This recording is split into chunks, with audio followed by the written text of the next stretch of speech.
আসসালামু আলাইকুম রহমতুল্লাহ। আশা করছি আপনারা সকলেই ভালো আছেন। আলহামদুলিল্লাহ, আল্লাহর মেহেরবানিতে আমি ভালো আছি। আজকে আপনাদের সম্মুখে উপস্থিত হয়েছি ছোট্ট একটি মেসেজ দেওয়ার জন্য।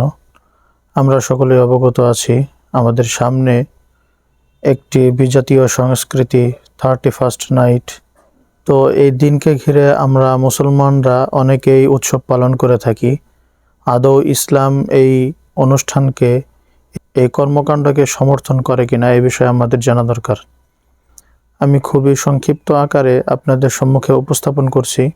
এটি কোনো মুসলিমদের সংস্কৃতি হতে পারে না, মুসলিমদের উৎসব হতে পারে না। এটা খ্রিস্টানদের একটি উৎসব, যে উৎসব আমরা মুসলমানরা এখন ঢালাওভাবে পালন করি। বিজাতীয় সংস্কৃতি, এটা আমাদের বর্জন করা দরকার। এই দিনে 31st নাইটের পালন করার মাধ্যমে আমাদের যুবক যুবতীরা অনেক গুনাহের মধ্যে ধাবিত হয়ে থাকে। তারা এই দিনকে কেন্দ্র করে গান বাদ্য, নাচ গান, বিভিন্ন ধরনের নেশাদ্রব্য সেবন করে থাকে। এগুলো ইসলাম কখনোই সমর্থন করে না। এর দ্বারা আমাদের সমাজে অনেক ধরনের ফিতনা সৃষ্টি হয়, অনেক ধরনের গুনাহ তৈরি হয়, গুনাহের পরিবেশ তৈরি হয়।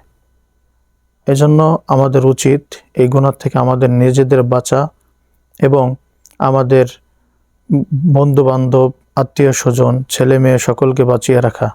আল্লাহ রাসূল সাল্লাল্লাহু আলাইহি ওয়াসাল্লাম বলেন যে, যেই জাতির সাদৃশ্য গ্রহণ করবে কিয়ামতের ময়দানে সে তাদেরই দলভুক্ত হবে। এজন্য একজন মুসলিম হিসেবে আমি কখনোই বিজাতীয় সংস্কৃতি, খ্রিস্টানদের উৎসব আমি পালন করতে পারি না। এটা মুসলিম হিসেবে কখনোই আমার সাথে মানানসই নয়। এটা আমাদেরকে বর্জন করা উচিত। আল্লাহ তাআলা আমাদের সকলকে সঠিক বুঝ দান করুন। আমিন।